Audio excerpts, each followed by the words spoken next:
Hello and welcome to our very, very first podcast of the Hyperthesis. A little bit of a casual science talk with three of us. Let's start with me. I'm a PhD student. My name is Feely, and I'm in physics. So even though I don't know that much about physics, I know a tiny bit. And hi, everyone. My name is Patrick. I'm also a PhD student, currently studying Earth and Atmospheric Sciences. I used to be in physics, but I switched. And much like Feely, I know a very specific portion of each of the different fields.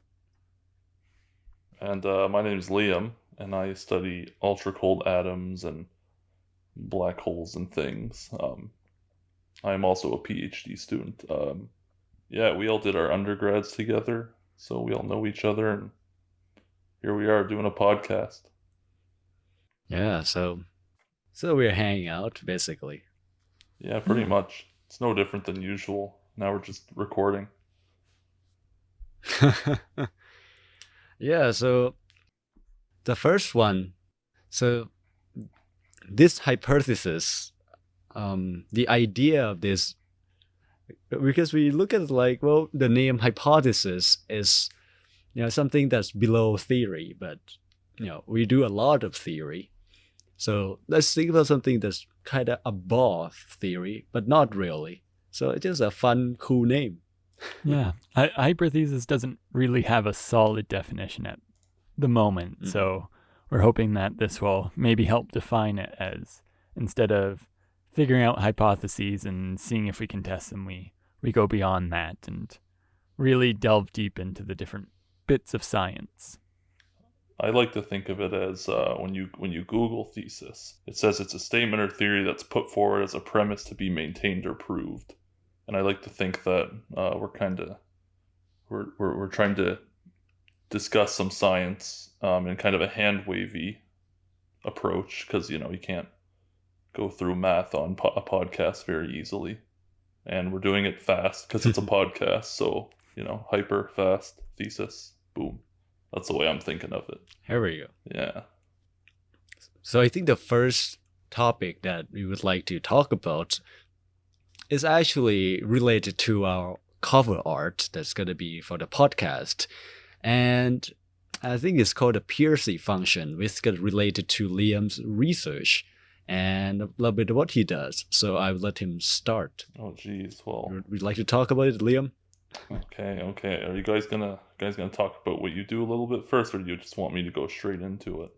Well, I think if we just do a little brief introduction into our different researches, and then I guess our main focus for this week's show is going to be on Liam's research. But just since it's the first podcast, you can get to know us a little bit better. We'll talk about our research just a bit. But don't worry, for those of you who will be enjoying listening to Liam's research, you'll also get to hear about Feely and my research in future episodes. Yeah. But given that we'll be talking about your research more in depth, do you just want to give us just a quick, maybe 5-minute overview of what you do, Liam? Yeah. So I study these things known as analog black holes. So you've heard of black holes, I'm sure, gravitational black holes. So they're essentially just have a ton of mass that kind of, so you think you have a star, right?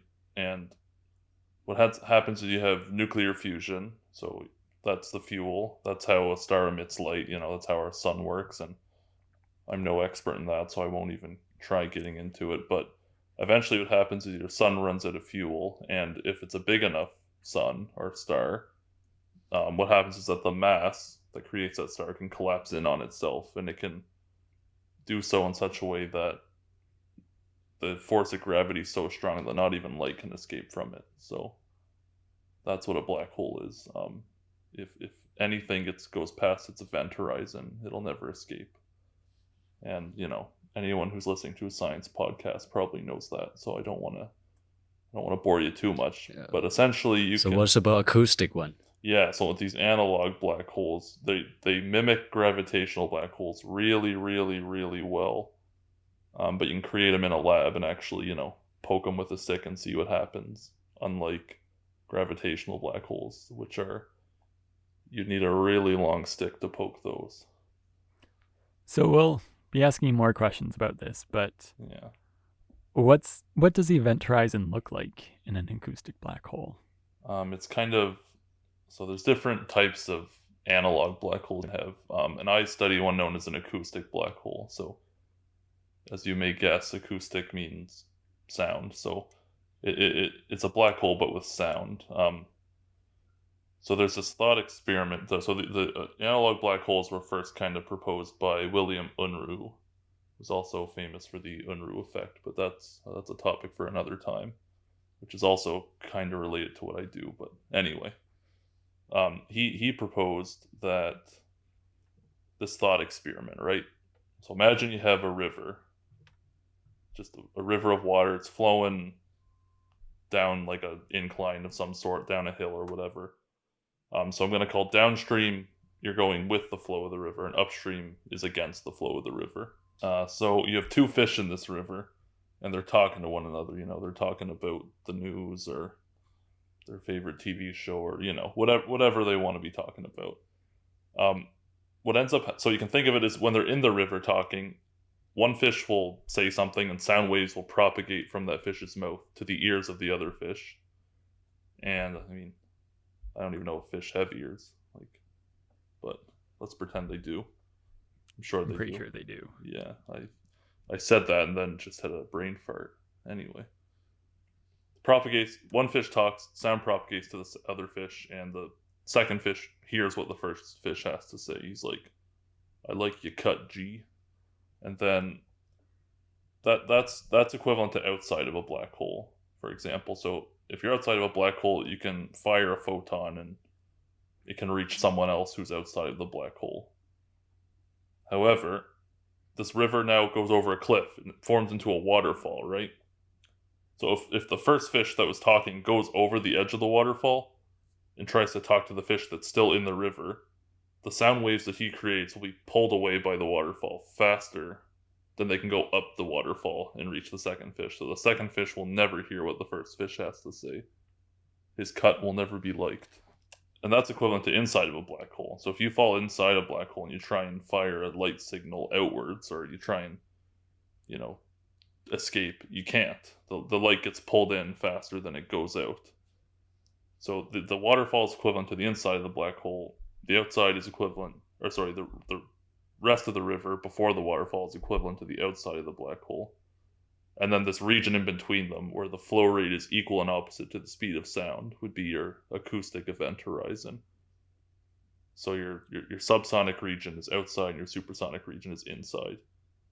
So that's a nifty little thought experiment. But it turns out mathematically you can do things as well. It's not just a cool idea. I mean, we'll certainly be delving more into that a bit later, and definitely asking some questions about what it means, especially experimentally, coming from an experimentalist. But for now, we'll move on to Feely. Can you tell us in 5 minutes or less what your research is about? Well, yeah, but I think the current one, I'll keep it under wraps for now because I don't know exactly. I haven't formed an actual, real, true project yet. It's still very early development, just fertilized. But what I've been doing for the past couple of years is studying architecture and design, but in a physics way. So we use physics, especially statistical mechanics, which is basically use statistics and physics together to analyze systems that are complicated, that usually are not easy to figure out how it moves, or how it's hard to find equation of motion, basically. So we just use statistical mechanics to try to explain design, and like, are there some type of constraints in design that drive certain design certain way. The specific thing we look at is naval engineering, so ship. I think we did a little bit of collaboration with people in Michigan who does like a battleship design and warship.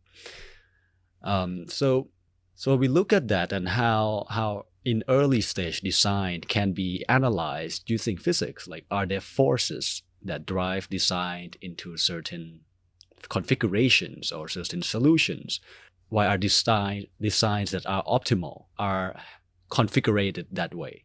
So we basically try to explain in simple terms, because physics is about creating this abstract concept that doesn't make much sense at first, like the word force.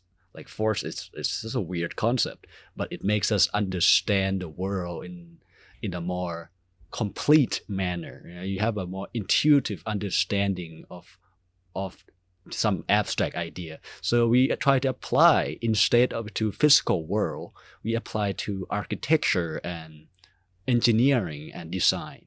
So that's what we've been doing for the past couple of years.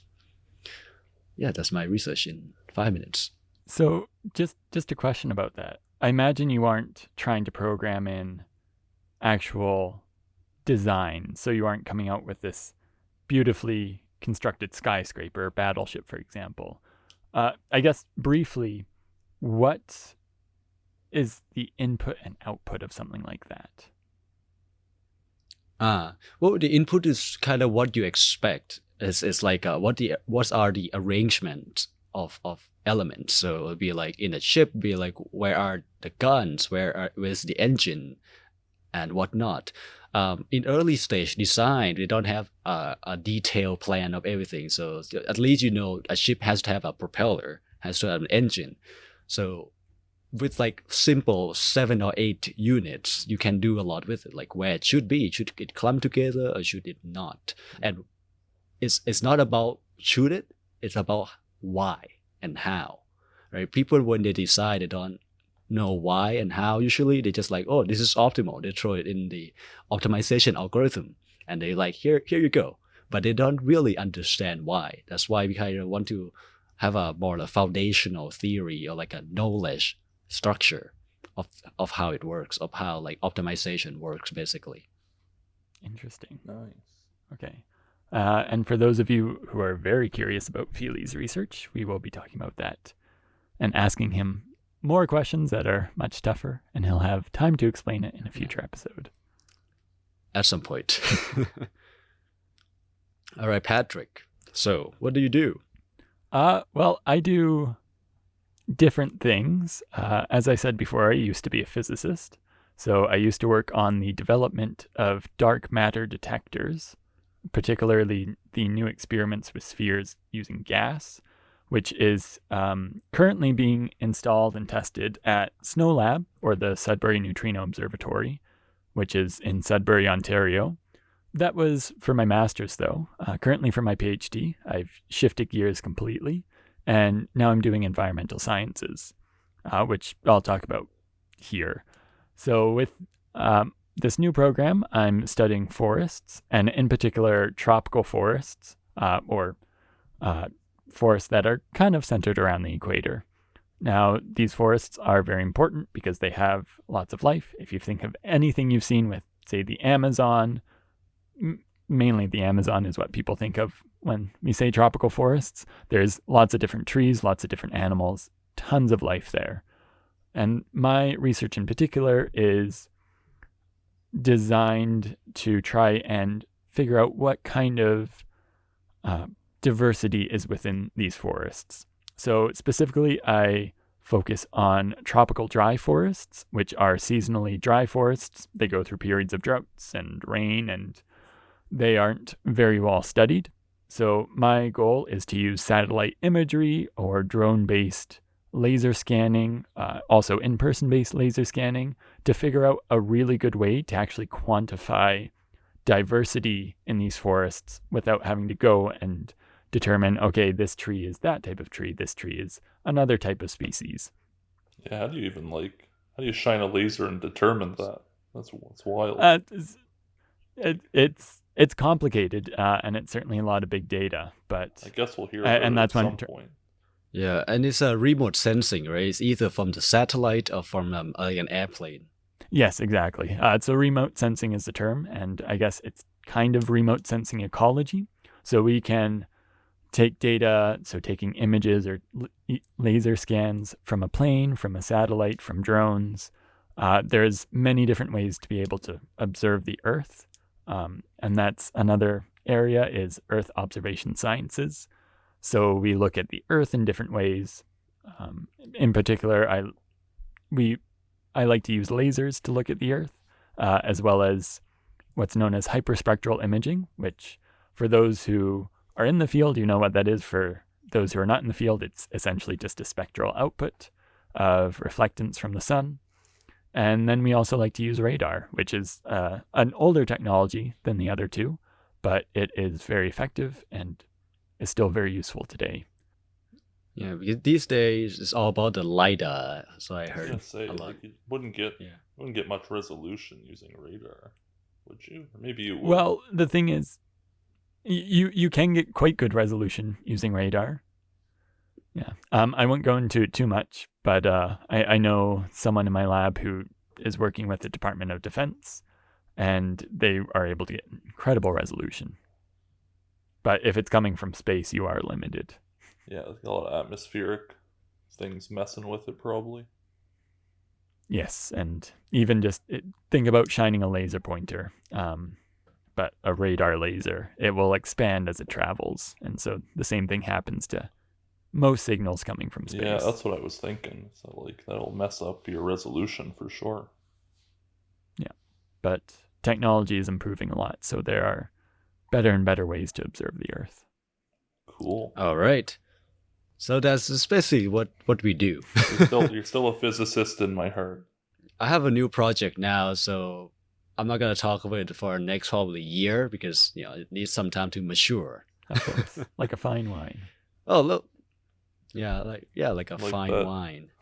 Well, let's go back to Liam's work then. I think because I think we can start with how about you start from the cover?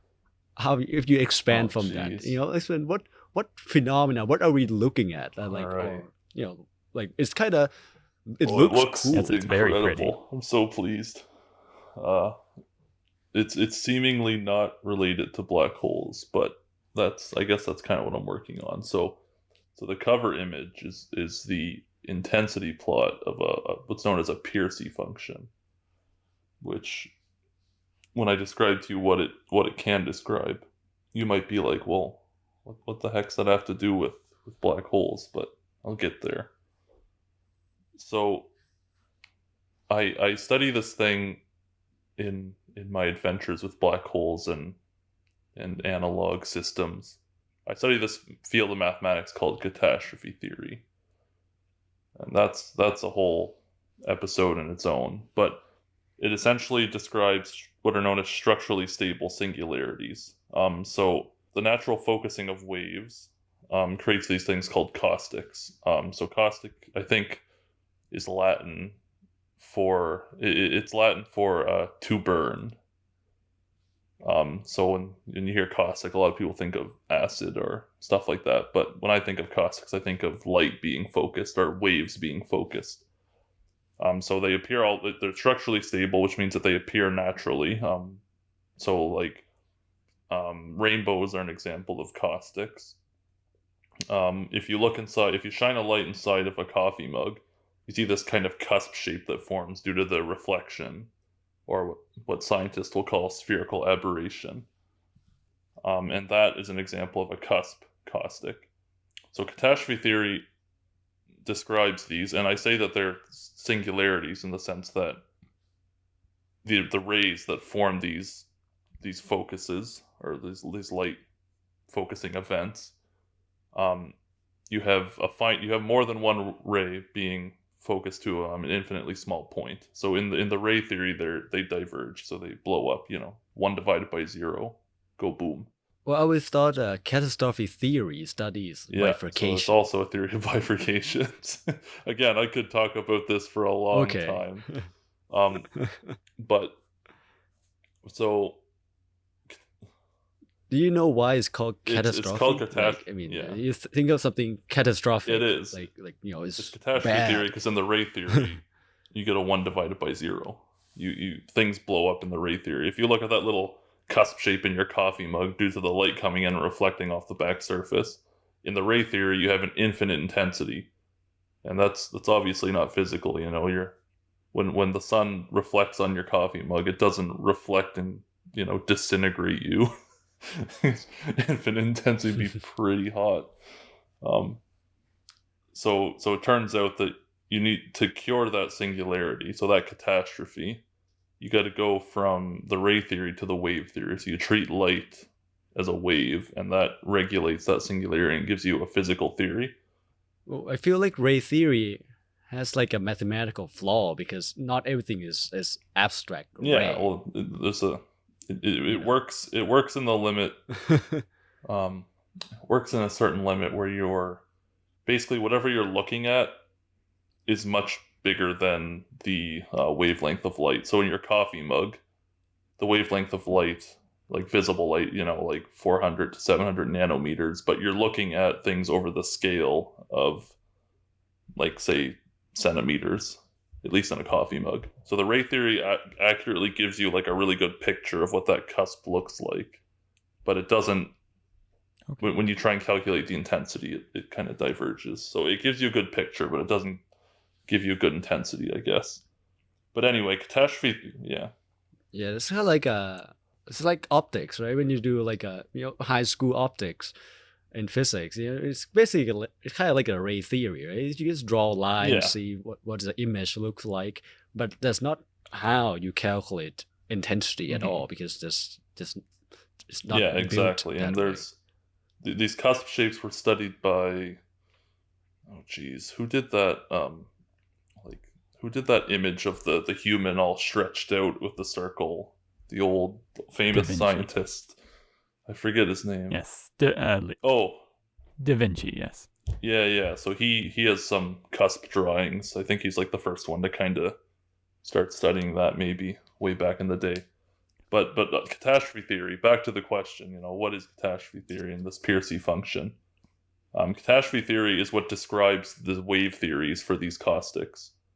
So for the coffee mug example, your ray theory diverges, but the catastrophe theory tells you how to describe the wave nature of that caustic. So if you plot the intensity of that, you get the Pearcey function, which is our cover art. And I'll explain how that works in a second. So catastrophe theory, all of these structurally stable caustics that appear in nature, each one is described by a certain family that catastrophe theory describes. So the simplest one is known as an Airy function. It's called the fold catastrophe. And I don't want to scare people with math, but essentially a rainbow is a fold catastrophe. So what happens is that the rainbow, you have all these lines of color, right? Like red, orange, yellow, green, blue, indigo, violet. And that macroscopically, that behaves like two interfering waves for each color. However, the moment you reach the edge of the rainbow, the outer edge, you'll notice that it suddenly gets very dark. So those two waves bifurcate into a decaying wave, and suddenly it becomes dark. So bifurcate, you mean it's bifurcating split, actually right? means merging together. Technically, most people think it means splitting. Oh, I thought bifurcation is splitting. No, that's what I thought for a long time too, and then my supervisor called me out on it one day. So we're saying it bifurcates; they come together, but it can mean I use it in the opposite sense too. When I say bifurcate, I mean it either goes apart or comes together. But it has that behavior of something. Yeah. So these two macroscopic behavior of a rainbow, two waves bifurcate into one decaying wave, and it becomes dark. So that's the simplest type of catastrophe, and it describes more than just a rainbow. But that's like a really neat example. So that's what Airy's famous for. I forget his actual. Is it George Bedell Airy or something like that? I can't remember. So just a quick question. So when you talk about a decaying wave, what's happening there?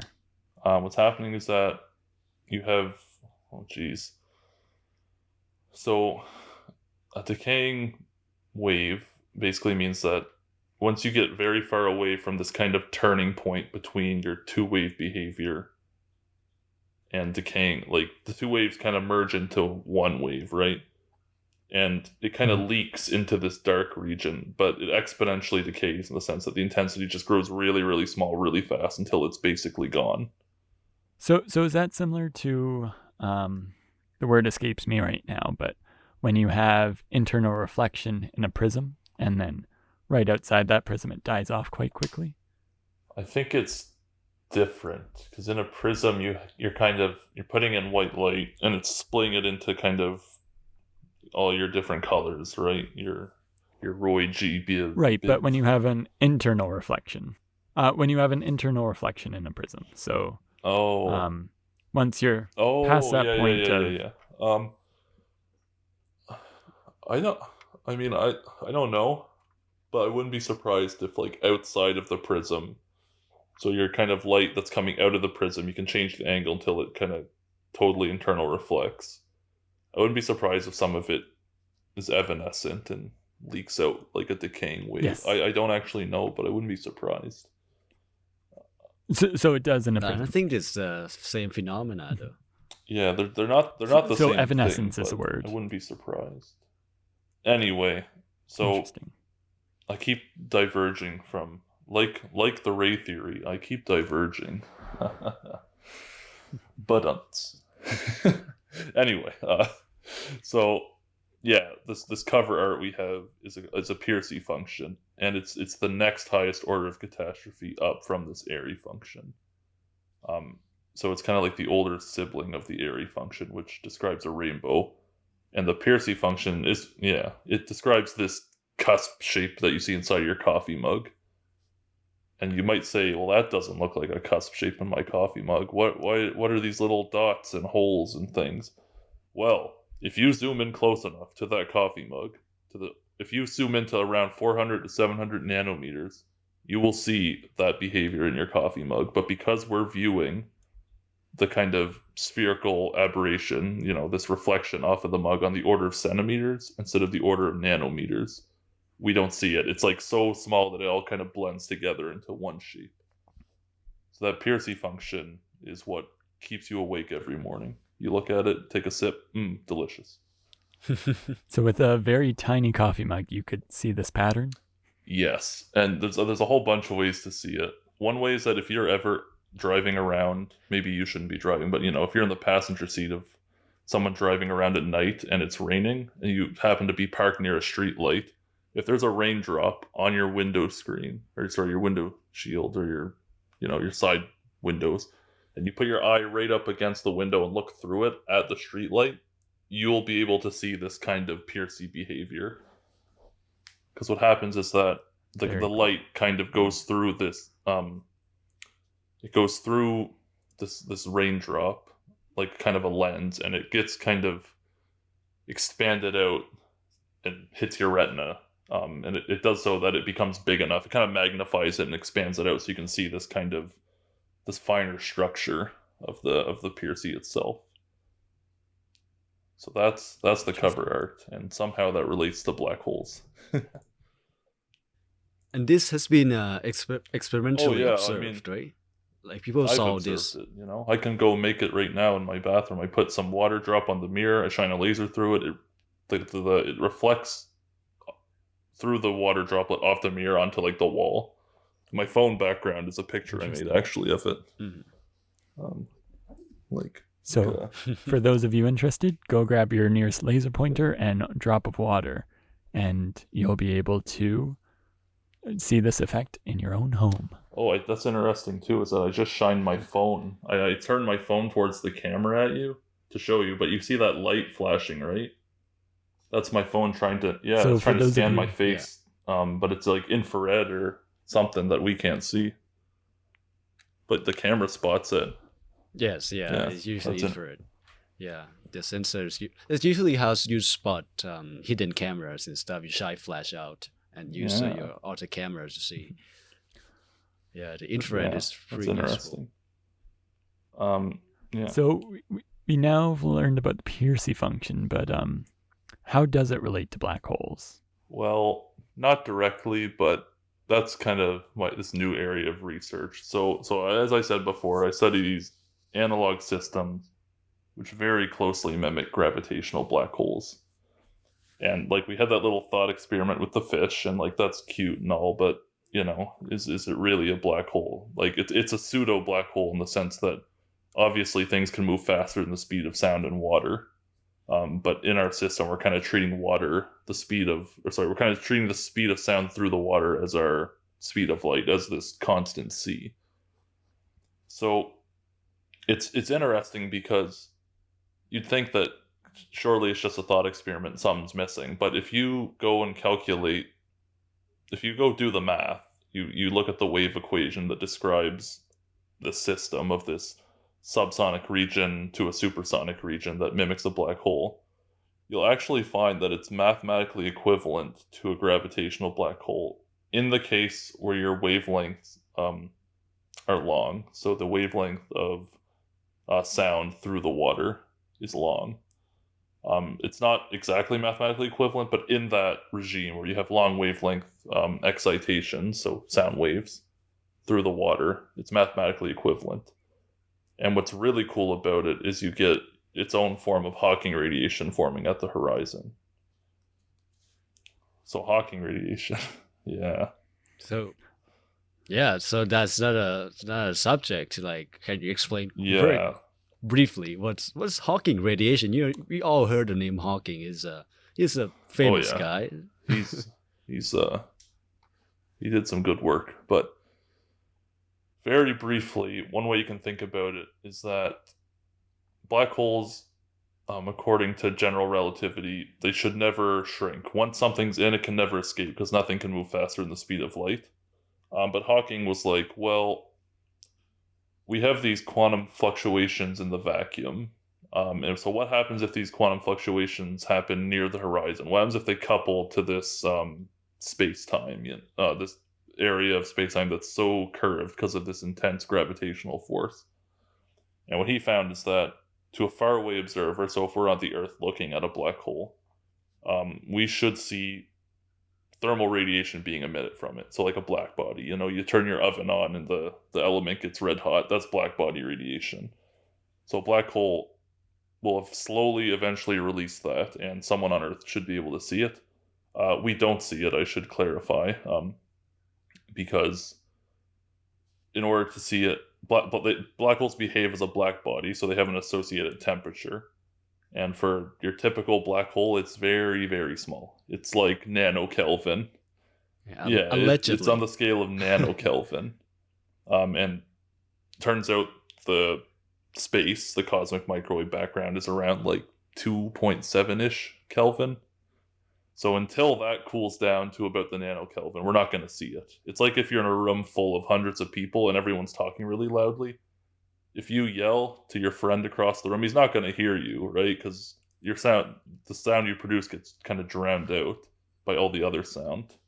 Yeah, but the thing is, if we know the noise really well, there's a lot of techniques that can pick out signal from a lot of noise. It's a lot harder to do with the cosmic microwave background, and the signal is just so much weaker. It's like 10 to the minus 9 times weaker than...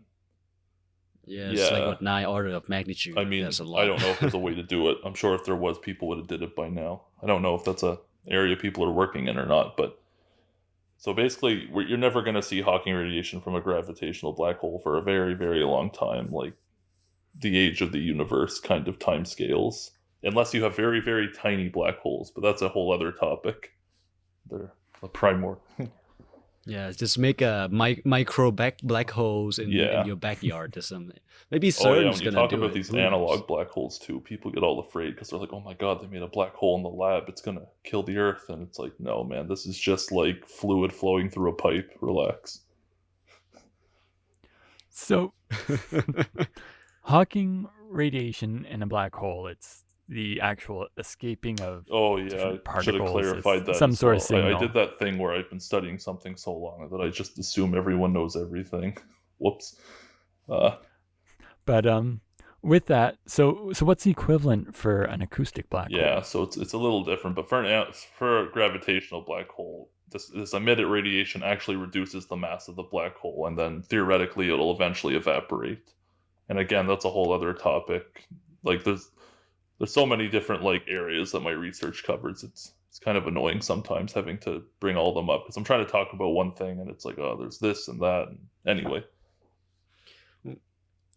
I feel acoustic is kind of harder because like the black hole has the spatial fluctuation of just vacuum, which can create particle or whatnot. But acoustically, you have to have a like mechanical you have to have a medium to create it. It's like where does energy? Yeah, like where does the energy come from that would create that pair of particles? Well, it comes from the kind of flowing nature itself. So in an acoustic black hole, what ends up happening is that at your acoustic event horizon or your analog event horizon, your sonic event horizon, whatever you want to call it, same thing.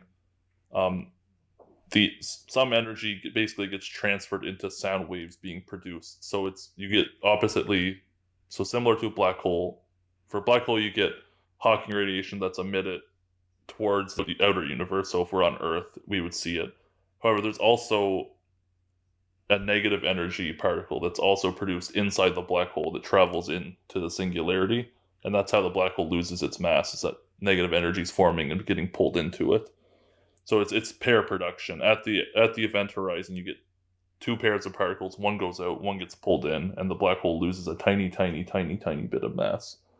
So for this analog black hole, you get the same thing, but it's a bit different because you don't have this kind of like sphere, approximate sphere of blackness. It's like this flowing system where you have stuff constantly being put in and stuff constantly going out.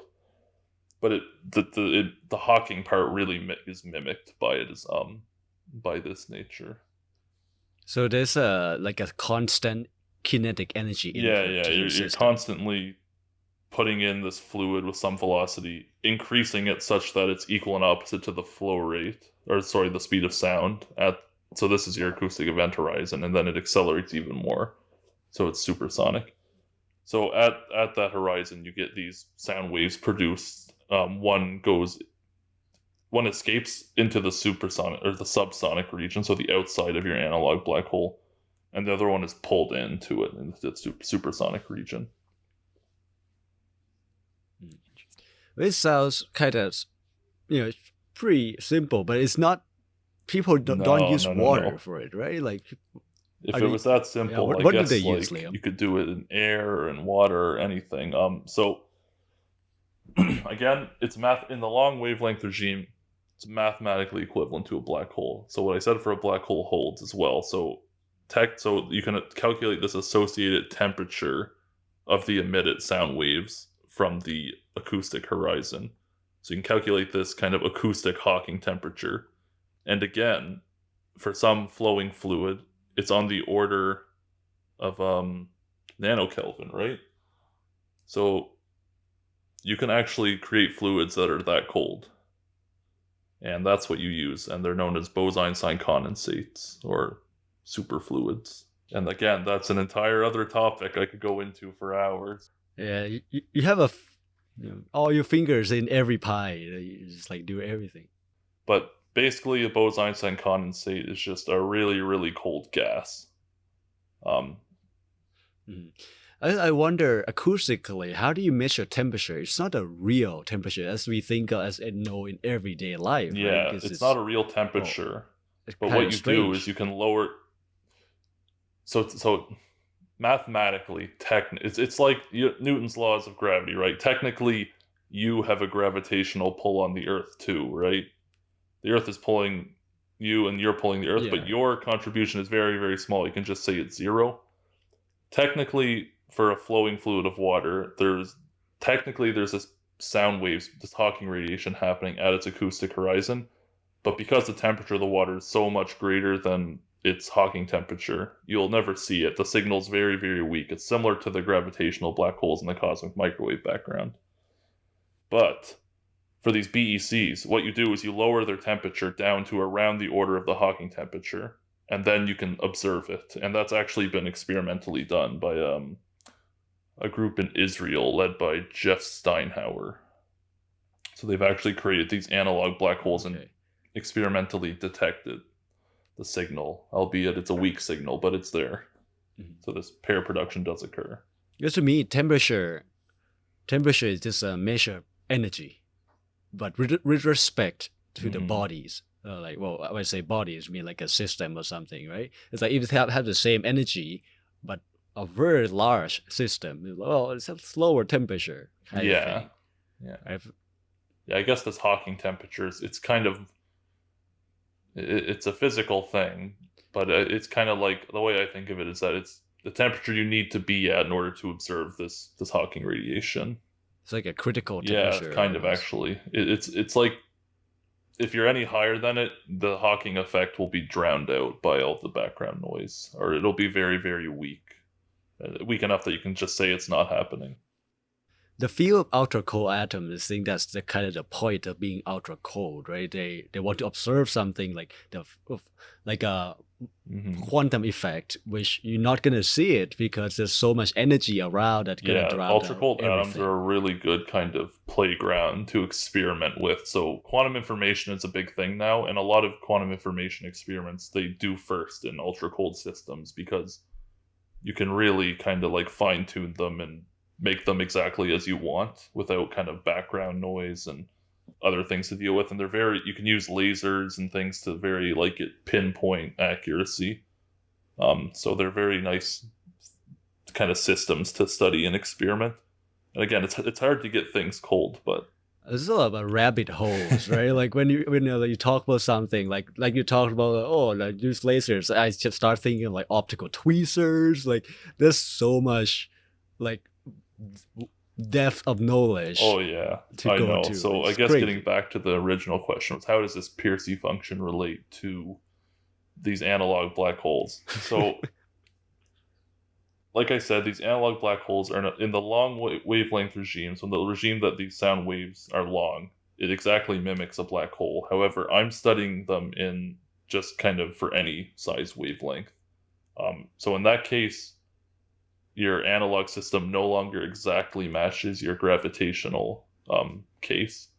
However, you still get Hawking radiation, and you get this additional kind of structure that comes out. But this gets into the whole topic of once you take into account arbitrarily small wavelengths instead of just long ones, you now have things that can move faster than c. So in our case, it's the speed of sound. But if it were the gravitational case, it would be the speed of light.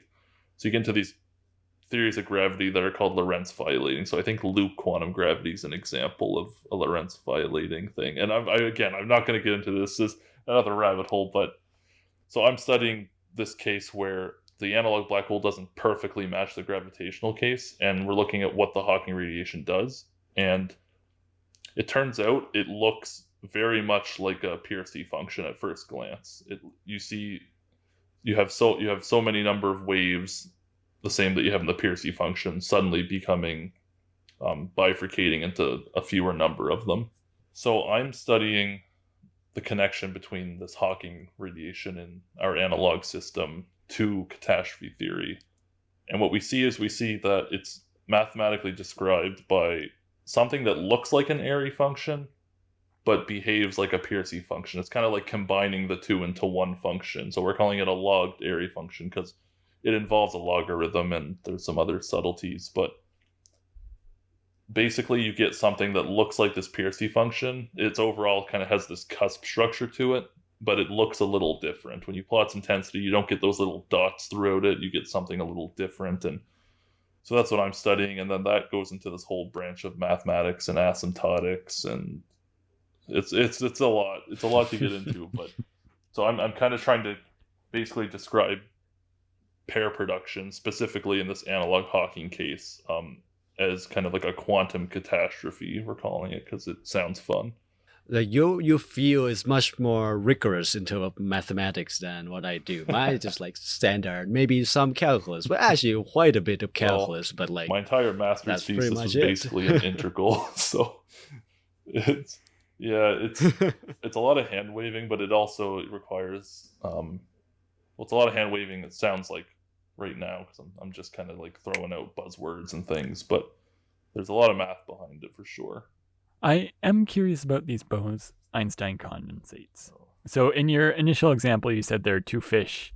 One's gone over the waterfall and it can't talk to the other fish because it's moving faster than the speed of sound in water. So with these Bose-Einstein condensates, how are they moving? How is the acoustic black hole actually produced in them? Yeah, so this is, you're asking a theorist about experiments, so don't expect a great answer.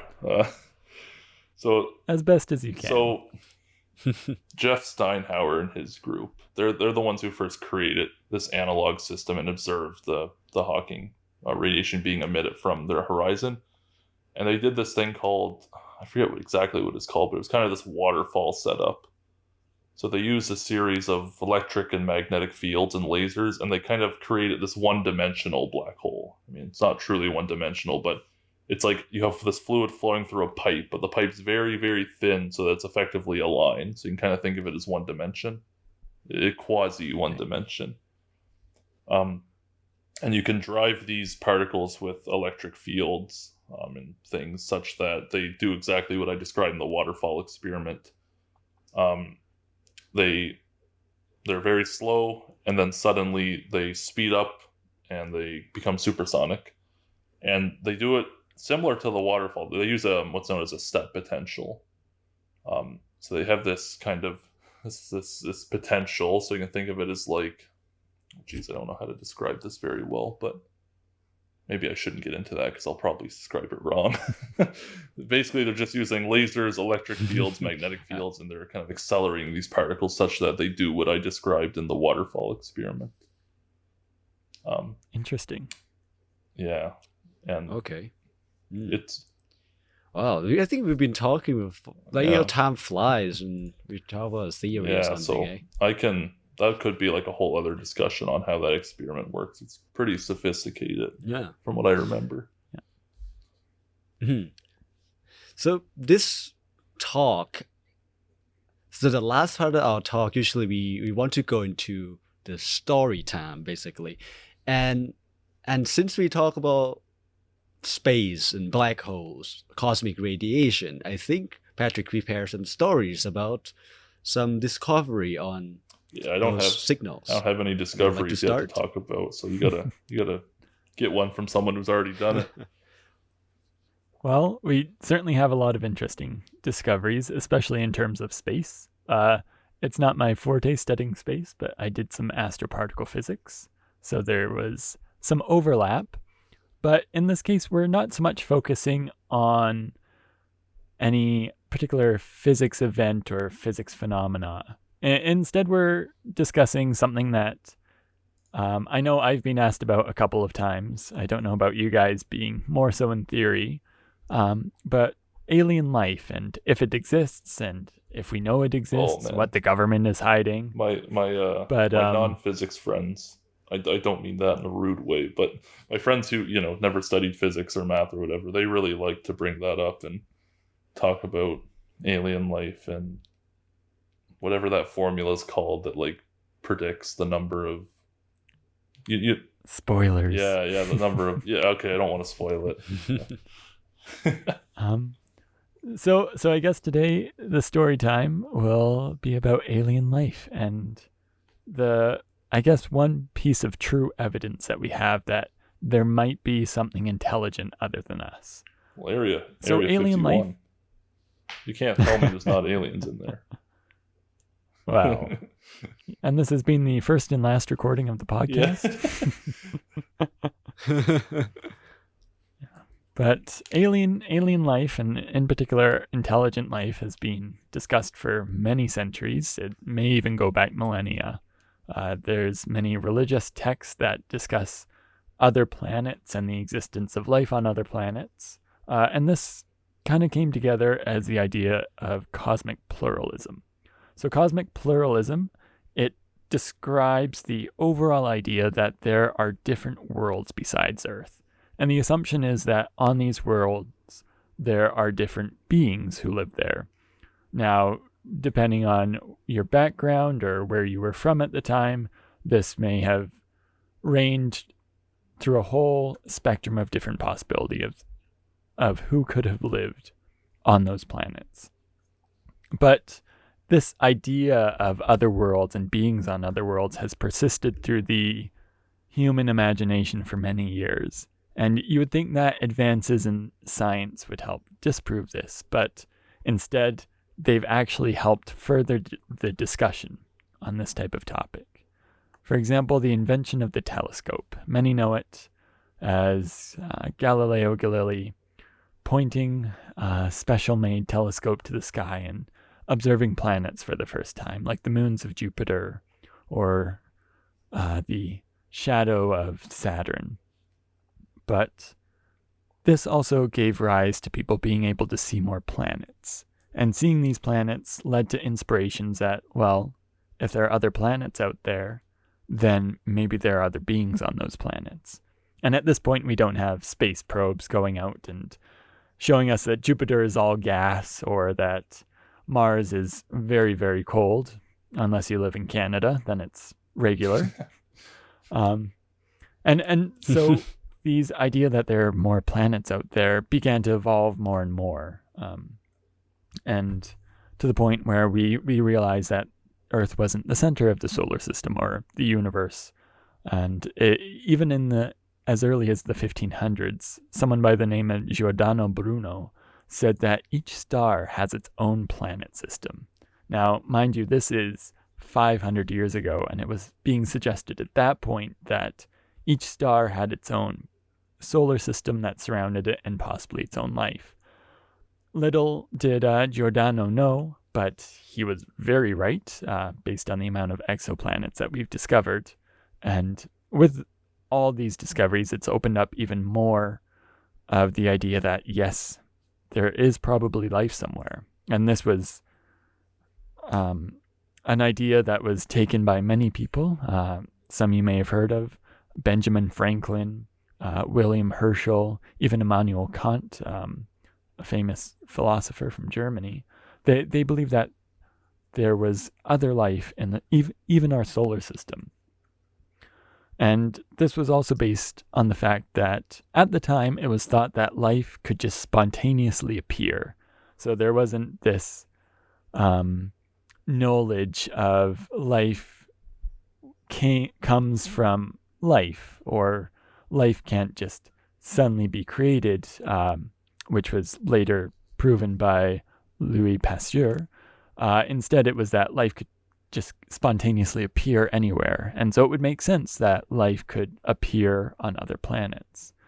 And moving forward in time as our telescopes got better and we learned more about the universe we were in, there were even ideas that our neighboring planets had life. Mars had canals was a very popular idea in the 1800s, and that there were space people living on Mars, just much like Venice, going through those canals or shipping routes. And there was life on other planets. This idea was taken quite seriously. And if you are familiar with H.G. Wells, who wrote War of the Worlds, or you've seen any of the movies, you know kind of what the feeling was among people who thought that there was life nearby. Now, since then, we've learned that there aren't really any existing canals on Mars. There may be liquid water on Mars at times, but no canals or shipping routes so far. And we haven't been attacked by anyone, little as Hollywood and literature would have us believe. Attacked by ourselves. But it still poses the question of, is there life out there? And so as Liam mentioned earlier, Dr. Frank Drake thought about this, and he wondered how it could be quantified. How can we put a number of, is there life out there? And so was born the Drake equation. And this was designed to determine the odds of intelligent life existing. So not just any kind of life, not just bacteria living in some sort of swampy area in a planet, but intelligent life that we could communicate with and possibly coexist with. And so this Drake equation, I would highly recommend looking it up because it's hard to describe it over podcast, but essentially it brings in several factors, including the number, all leading to the number of civilizations with which humans could communicate. So it talks about the mean rate of star formation, the fraction of stars that have planets, which we know is quite a bit now, the mean number of planets that could actually support life. So Earth is kind of lucky. We're in what we know as the Goldilocks zone, where it's not too hot and close to the star, our sun, but it's not too far where it's too cold and life wouldn't be able to produce.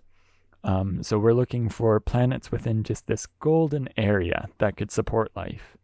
And then you take that, the fraction of life-supporting planets actually can develop life, and the fraction of planets where life develops intelligence.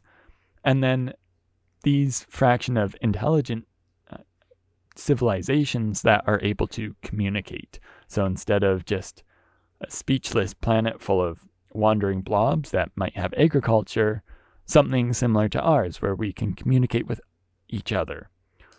And then you also take into account the mean length of time that civilization can communicate. So humans have been sending signals out into space for not even 200 years yet. And we've been communicating in the grand scale of things for a very, very short amount of time. So with that being said, has a civilization had the opportunity to send their communications out? Or before either they haven't had enough time to develop and send those communications out yet, or they've self-destructed, which is a possibility. Well, also speed of light kind of limit how far our signal can go to, right? Like it would take 100,000 years to reach them, or like 2 billion years to reach them, then they're gonna be gone. Yes, exactly. And space is big, and that's one of the reasons why we probably haven't seen anyone, because it's not like Star Wars where you can just hyperspeed to some place. It still takes time. But the interesting thing is that despite all the conspiracies like Area 51 and abductions and different sightings, we do have one piece of evidence that there might be alien life that's trying to communicate. And this was represented as a signal. Now, signals are sent in space all the time. Sometimes they're intended, sometimes they're not. We've sent a couple signals into space, including having plaques on different probes, such as the Voyager probes. And we've also sent out signals through our own radio telescopes. So radio signals from, for example, the Arecibo telescope was sent out in 1974, and it was directed at Sagittarius to see if we could send a signal to other life. Unfortunately, with the Arecibo telescope, it collapsed in late 2020, which was a major loss for the search for extraterrestrial intelligence. But right a couple of years after that signal was sent from the Arecibo telescope, there was a telescope in Ohio known as the Big Ear Telescope, and it was discovered on August 15th, 1977, that a signal was produced by this telescope from space, and that signal was larger than anything that had been seen before or since. This is known as the WOW signal because the scientist who first observed it, whose name was Jerry R. Amen, he circled this signal and said, wow. And it really was a big signal. It was monumental even because of the fact that the most likely candidate for the source of this signal is an intentional sending from another civilization. So that WOW signal, which was detected in 1977, has never been seen since. But that is the single greatest piece of evidence that we have for alien life. So I guess the question is, are we alone? Was it a stray bird just flying into the side to the? Yeah. You would think, but they definitely had methods to detect birds, and this one definitely came from outer space. Yeah, and so it may be that we aren't alone. I've heard that they did a bunch of analysis and determined it wasn't a bird or related avian creature. Yes. No, that is the single best piece of evidence we have for alien life. Yeah, I learned a lot. I learned a lot there. Very nice. I have a book here that's called like the 52 greatest equations or something like that, and the Drake equation is in it. So I'll have to go. Yeah. Yeah, it's so simple. Eh? It's just like a probabilistic guess. It's an educated guess. Though the interesting thing with the search for extraterrestrial intelligence is that, from what we know, we have a sample size of 1. But there is a fun fact. You can help out with the search for extraterrestrial intelligence, or SETI. There's a program you can download on your computer that, when you're not using it, will use its computational power to help with the search for extraterrestrial life. That's kind of neat. All right. It seems like we've been talking about an hour. So I think that's where we start to wrap up. Yeah, we like to talk. So just more general information. So the plan is to release these episodes weekly at 9 o'clock in the morning on Friday, and to be available somehow. We'll try to publicize it in some way. So, and not every episode going to be very intense in terms of math and physics. We can discuss some things more casual or more like natural phenomena in daily life also. So it's just whatever we would like to discuss, basically. So keep in tune. And if you have any questions about today's episode, feel free to reach out to us. I don't think we have any official accounts yet, but we'll work on it. So if you know us personally, which chances are you do if you're listening to the first episode, feel free to reach out to us, ask questions. And if you would like to be a guest on the show and you have some interesting science topics to discuss, let us know as well. We're always interested in learning more things. Yeah. All right. So with that, all right, peace out. See ya. Bye, everyone.